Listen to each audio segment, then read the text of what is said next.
Welcome to Chillin' 101. We hope this video helps. You start by verifying firmware capability and protecting data. You check system information to confirm legacy BIOS versus Uefi, then create a full disk image and recovery media so you can revert. Once done, reboot into firmware settings and confirm Uefi support and Uefi boot option. Make sure SATA mode is ASI not RAID if converting a Windows system. Next, disable Secure Boot temporarily only if the conversion tools require it, and have a Windows installation USB or Linux Live USB ready. Now perform the conversion process itself. You create space for and then make an EFI system partition formatted FAT32.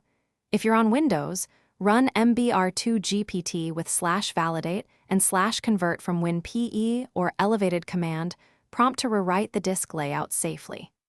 If you're on Linux, use gdisk or sgdisk to convert MBR to GPT. Then install shim/grubbyfi or system deboot into the newly created ESB.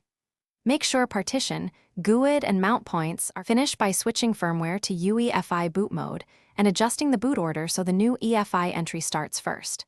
For Windows, use BCD boot to recreate BCD in the ESB. For Linux, run grub install or update EFI entries with fbootnger and then update grub. Once done, re-enable Secure Boot only after verifying signed bootloader compatibility.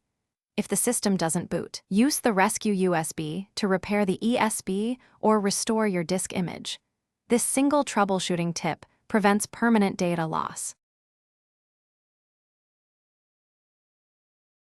Thanks for watching. Consider subscribing if we helped you.